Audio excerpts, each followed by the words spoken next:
एक नई वीडियो के साथ आज मैं फिर हाजिर हूं, आपका होस्ट और दोस्त विक्रांत जोशी आपका स्वागत करता हूं मैं आरएम शॉर्ट्स में, जिसमें हम लेके आते हैं दिन भर की स्पेस और डिफेंस न्यूज की टॉप 3 खबरें। तो चलिए जान लेते हैं। अपनी सबसे पहली खबर की बात करेंगे तो वो इंडियन नेवी और इसरो के संयुक्त प्रयास से आ रही है। इंडियन नेवी ने अब इसरो को 1589 करोड़ रुपए का एक प्रोजेक्ट सौंपा है, जिसमें कि GSAT-7R को लॉन्च किया जाएगा 2020 में, और यह जो पूरा का पूरा सैटेलाइट है वो इसरो के द्वारा ही बनाया जाएगा। इसके अलावा ग्राउंड स्टेशन के लिए जो भी इक्विपमेंट की आवश्यकता है वो इसरो खरीदेगा, और ये सारा चीज पूरा का पूरा इंडियन नेवी ने इसरो को सौंप दिया है। आप जानते हैं कि इंडियन नेवी 2013 से एक ऐसे सैटेलाइट का इस्तेमाल कर रहा है जिसका नाम है GSAT-7, और उसी समय इसका लॉन्च किया गया था, जिसको कि इंडियन नेवी अपने मिलिट्री इस्तेमालों में कम्युनिकेशन के लिए इस्तेमाल करती है। ये जो नया सैटेलाइट लॉन्च होने वाला है वो उनके submarine, aircraft, warship, ground station, इन सभी को आपस में बात करने के लिए और कम्युनिकेट करने के लिए एक लिंक प्रोवाइड करेगा, जो कि अभी की सैटेलाइट नहीं कर पाती है, क्योंकि वो पुरानी हो चुकी है, पुरानी टेक्नोलॉजी की है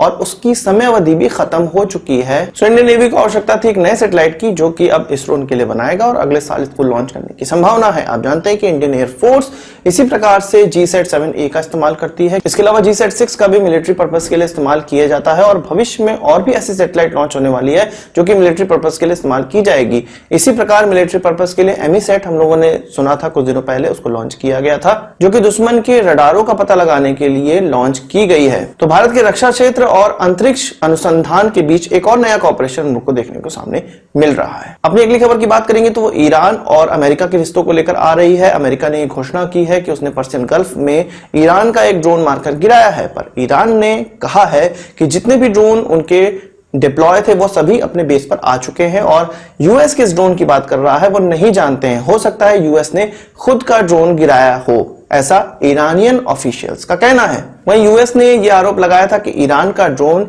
उनके एक वॉरशिप है उसके जद में आ गया था, कुछ लगभग 1000 यार्ड की दूरी तक आ गया था, और इतनी दूरी पर यह वॉरशिप अपने बचाव के लिए एयर डिफेंस सिस्टम वाली मिसाइल लॉन्च कर दिया और इस ड्रोन को नष्ट किया गया। तो ईरान के ड्रोन नष्ट हुए हों या ना हुए हों, ईरान और यूएस के बीच के रिश्ते अच्छे नहीं चल रहे हैं।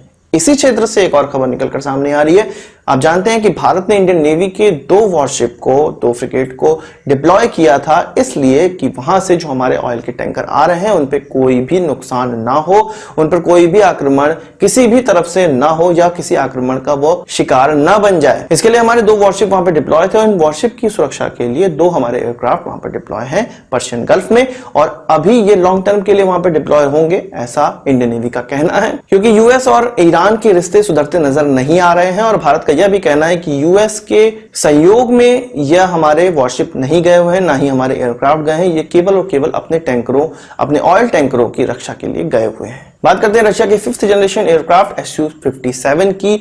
तो BS धनोआ जी, जो कि हमारे एयर चीफ हैं, वो एक गुडविल यात्रा पर रूस गए हुए थे। तो वहां पर पत्रकारों ने उनसे पूछा कि 5th जनरेशन एयरक्राफ्ट में इंडिया इंटरेस्टेड है या नहीं, या उन्होंने अपने हाथ इस प्रोजेक्ट से खींच लिए हैं। तो उन्होंने पूरा का पूरा क्लियर कहा कि अभी जब इसको रशियन एयरफोर्स में डिप्लॉय कर दिया जाएगा, जो कि इस साल के अंत तक डिप्लॉय हो जाएगा, उसके बाद ही भारत इस पर डिसीजन लेगा।